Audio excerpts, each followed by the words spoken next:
tenemos tema aceleración. En este tema de la aceleración vamos a tener dos tipos de aceleración. Una diferencia de aceleración y una aceleración relativa. Cuando es una y cuando es otra diferencia de aceleración, nos referimos a dos puntos en el mismo eslabón, y a una aceleración relativa nos referimos a dos puntos en diferentes eslabones. Para empezar el análisis, aquí tengo un mecanismo sencillo que se compone del eslabón fijo o bastidor y del eslabón 2, que está girando a una velocidad omega, a una velocidad angular omega 2 respecto del eslabón fijo 1. Tenemos el punto A regido por su radio vector de posición absoluta RA, cuya magnitud es precisamente RA, y en forma vectorial esto es igual a la magnitud de RA por Euler a la I de θ, donde θ es el argumento del radio vector de posición. Al estar girando el eslabón 2, entonces nos produce una trayectoria circular el punto A, y a su vez pues la velocidad que es tangencial a la trayectoria y o perpendicular a su radio vector de posición. Para encontrar el valor de la velocidad, pues tenemos que abusar de sus arduos conocimientos en cálculo diferencial y derivamos el vector de posición respecto del tiempo. Esto nos da que RA vector punto va a ser igual a I RA por Euler a la I de θ por θ punto 2 respecto de 1. En forma vectorial, la velocidad del punto A va a ser igual a imagine omega 2 respecto de 1 por el radio vector de posición RA. De velocidad vamos a volver a derivar respecto del tiempo y vamos a encontrar lo que es la aceleración del punto A. Para esto sometemos, además de una velocidad angular al eslabón 2, una aceleración angular alfa 2 de ese mismo eslabón en el mismo sentido que la velocidad angular.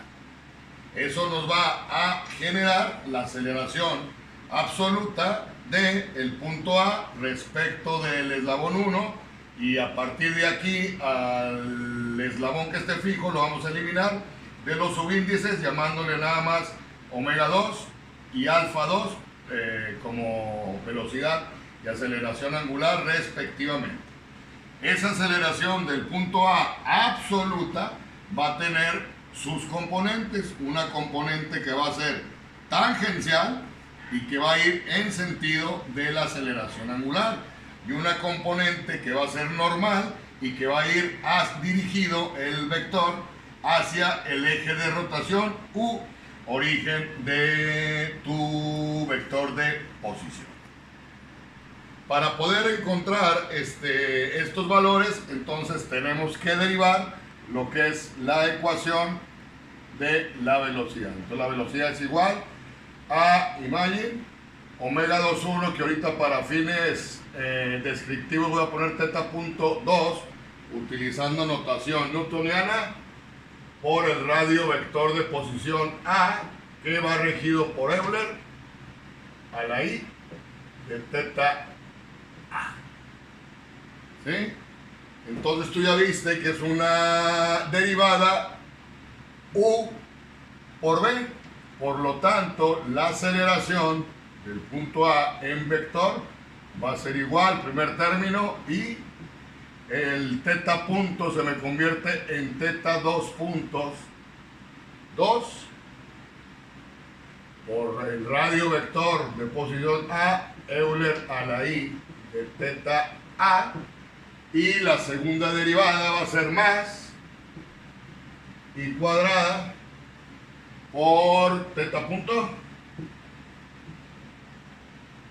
2 RA Euler a la I de θ A, y como derivaste respecto del tiempo la coordenada imaginaria, θ punto, o O sea, hace que la ecuación de aceleración del punto A, vectorialmente hablando, va a ser igual a, imagine, alfa 2 por el radio vector de posición A, y cuadrada, ya sabes tú que es menos por omega 2 cuadrado por el radio vector de posición.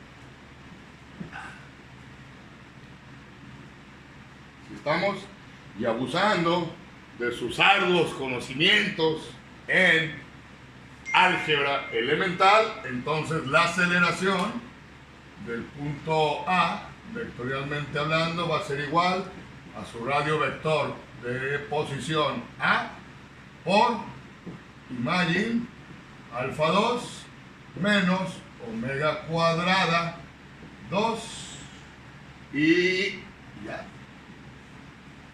Recordándote que alfa exactamente igual a una aceleración angular teta 2 puntos y que teta punto exactamente igual a una velocidad angular omega.